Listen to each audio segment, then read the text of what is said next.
From the Ministry of the Presidency in Georgetown, this is This Week with the President, with Janelle Carter.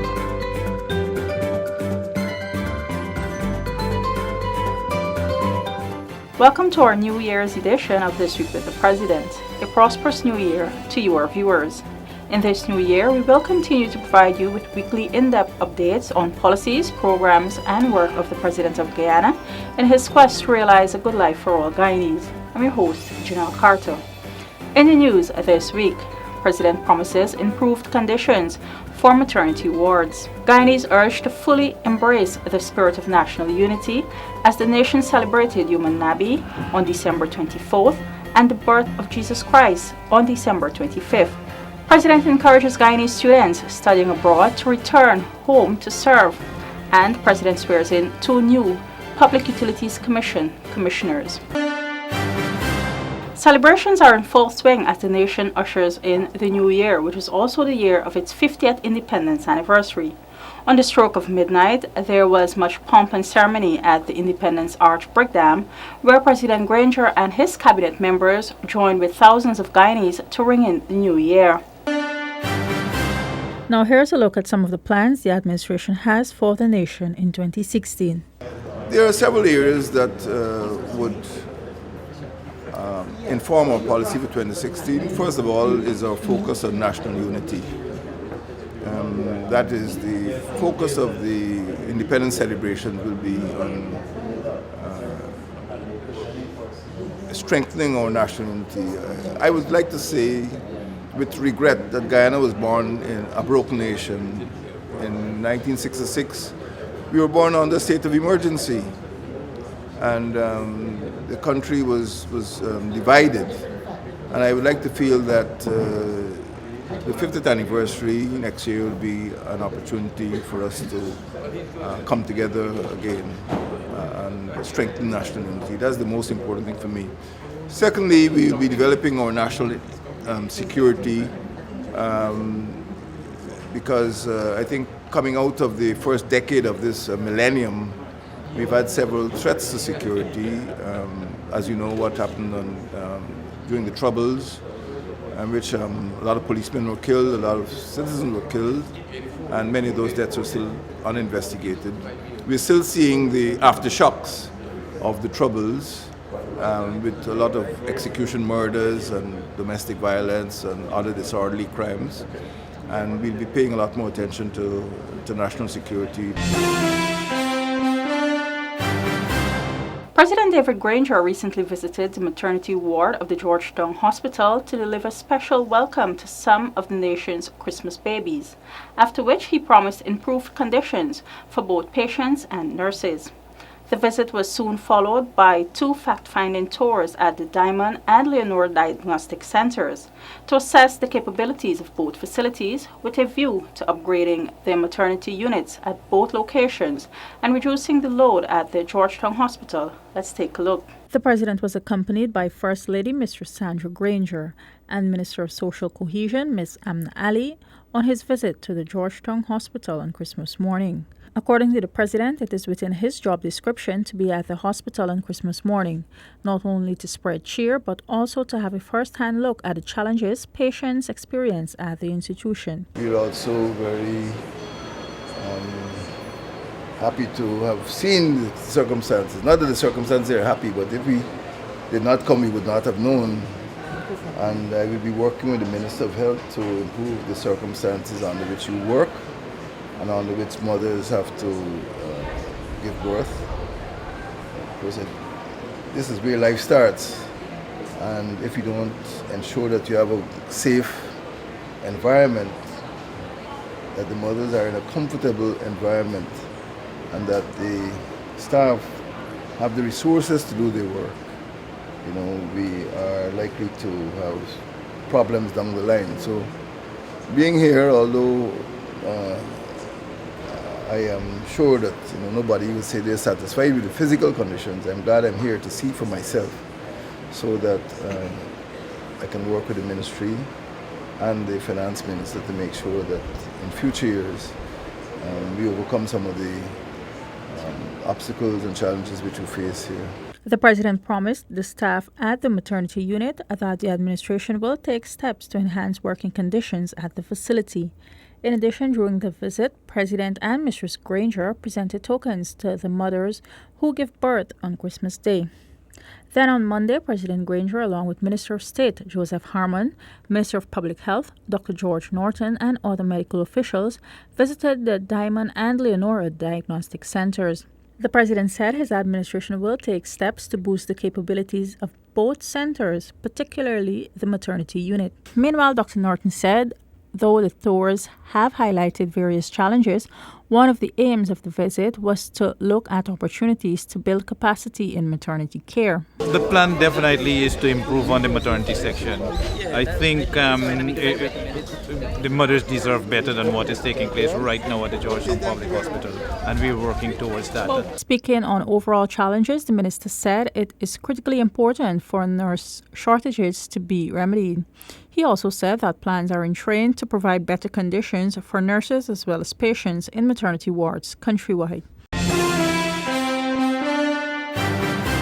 As a multicultural society where at least 3 main religions are practiced, Ghana has over the decades been a model of religious tolerance. Over the past week, the nation celebrated Yom Nabi, marking the birth anniversary of Prophet Muhammad, and Christmas, the birth of Jesus Christ. Stay with me as we go in depth into the president's message on these two auspicious celebrations. As he celebrated with the Muslim community, President Granger noted that extremism should have no hold in Guyana. Neither should it be tolerated, since all religions must come together and work for the national good. The head of state further said that as the nation prepares to celebrate its 50th independence anniversary, Guyanese must reflect on the disturbing circumstances under which Guyana became independent and let those lessons inform their path forward. To this end, he underscored the need for national unity if the country is really to become free and independent. We were in a state of emergency, and we were born a broken nation, a divided nation. For me, the 26th of May 2016 must be more than a birthday party. It must be a day, it must be an event, it must be a celebration of our national unity, of our coming together. As we move towards our 50th anniversary of independence, the entire Islamic community, together with the Hindu community and the Christian community, could work for greater national unity and also greater vigilance to ensure that that type of extremism does not find a place among Guyanese. President Granger told the gathering that Guyanese should all be thankful to have been born here, especially when they see the atrocities that have befallen many nations.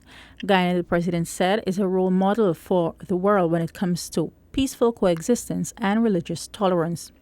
Also on the occasion, in keeping with his vision to see every child in school, the president pledged $1 million to support the education programs that are being undertaken by the Central Islamic Organization of Guyana. Meanwhile, in his Christmas Day message to the nation, the president said, "Hope is alive again in Guyana, and it comes with the promise of tangible and lasting change for a better life for all citizens." Fellow Guyanese, Christmas this year provides an opportunity to call on everyone to join in improving the lives of others, in bridging the gaps that keep our people apart, in reducing inequality, in ensuring a safe and secure country, in delivering the good life for all. These include the needy, the sick, the infirm, the lonely, and the forgotten, that we especially remember and embrace. President Granger also called on Guyanese to use the season to remember the vulnerable groups and those servicemen and women who are not able to spend the holiday season at home with their families. During the week at the first International Student Networking event, the president encouraged a group of students who are pursuing academics overseas to return home to serve in their country, promising them that his administration is going to move mountains to enable young Guyanese to come back home and have a stake in their land. The head of state, in an impassioned presentation, told the students that a good life in Guyana beckons to people who are entrepreneurial, adventurous, and committed to this country. Guyana is the biggest, the most blessed, the most beautiful, the most bountiful Caribbean country of all, without exception. If you put all of those Caribbean countries together, they'd all fit into Guyana. And to develop this country, we need people like you. We need another generation. I know where I'm heading, and I hope that you understand where you're heading to. But there is nothing that a country could want that Guyana does not possess.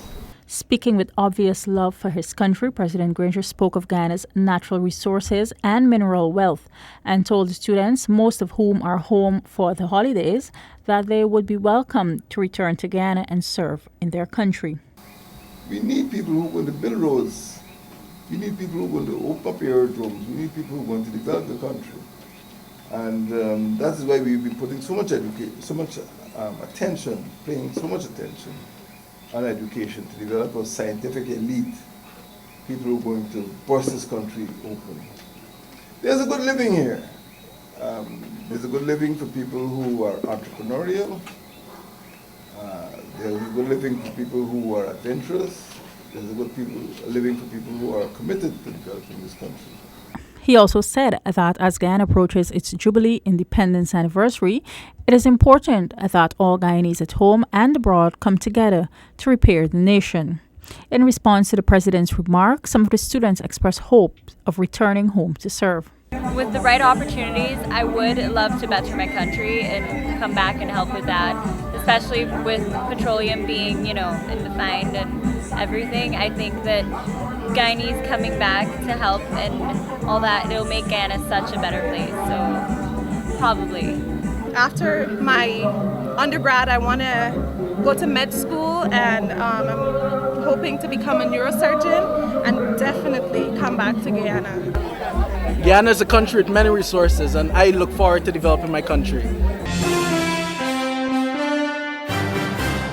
President Granger has made it clear that his administration will not condone negligent professional behavior, particularly as it relates to the misuse of public funds and the squandering of state assets. In light of the recent revelations following audits and investigations into the operations of several government agencies, the president said, where there is sufficient evidence, prosecution will follow. Here's more. During a recent recording of the public interest, President Granger, in response to a question about the recent expose on the misuse of public funds and state assets, had this to say. If people were assumed to be guilty simply because of a newspaper article or a letter to the editor, the country would be in chaos. So over the months since the new administration has been in office, we have been conducting some inquiries, some investigations, some audits. And when there is sufficient evidence which we feel establishes the blameworthiness of the persons concerned, we will go to the courts. In some instances, people have been sent on leave to permit investigations to take place. But you can only go to the courts when you have evidence. We can't go to the courts and say, look, there's a letter to the editor alleging that you did so and so. We've got to get proof. The president explained that while there are instances where evidence has not been uncovered, more investigative work is still to be done. He also said that as investigations and audits continue, the administration has to ensure that there is no reoccurrence of wrongdoings. At the same time, it has to continue to provide a quality of governance to make sure that the country does not slip backward. Let's take a look inside the president's diary. On Christmas Day, the president announced an increase in government subvention for the Dharamshala Indigent Home and a donation of $1 million before the end of 2015 for the continued work of the institution. The president made this announcement to an audience including residents, staff, and the management at the Christmas luncheon held at the home. In an invited comment, the head of state said that the donation is to be used to support any effort to rehabilitate and or equip any member of the institution with the skills needed for employment. On Wednesday, President Granger commissioned the David G5, a boat donated by charity fisherman Kumar Lal Bachchan to the boat, buses, and bicycle program to provide transportation for school children. Mr. Lalbachan said that he decided to make the donation after hearing numerous complaints from parents of the region about being unable to get their children to school due to high cost for transportation in the Pomeroon. This boat is intended to serve the children of the Upper Pomeroon area. Also, during his visit to the Pomeroon, the President, along with Minister of Social Cohesion, Ms. Amna Ali, distributed presents to children from the Akawini, Barakaro, and the Friendship communities. On Wednesday, President Granger inducted 2 more commissioners to serve on the Public Utilities Commission and charged them to operate within their mandate, as the commission plays a critical role in Guyana's development. I, Dealer Atapuma Britain, do solemnly swear that I will faithfully, fully, and impartially, and to the best of my ability, discharge the trust and perform the duties devolving upon me by virtue of my appointment as Commissioner of the Public Utilities Commission. I, Rajendranath Bisesar, do solemnly affirm that I will faithfully and fully and impartially, and to the best of my ability, discharge the trust and perform the duties devolving upon me by virtue of my appointment as Commissioner of the Public Utilities Commission. Mr. Rajendra Bisesar and Ms. Della Atakuma Britton, an attorney at law by profession, both spoke of how honored they are to be chosen to serve the nation, even as they committed to doing their job to the best of their abilities. Thank you for joining us this week. For regular updates on the Ministry of the Presidency, visit our website www.motp.gov.gy. Like our Facebook page, Ministry of the Presidency, and follow us on Twitter and Instagram at MOTP Guyana. I take this opportunity on behalf of the Ministry of the Presidency and the President himself to wish you all a prosperous 2016. I'm Janelle Carter. Good night.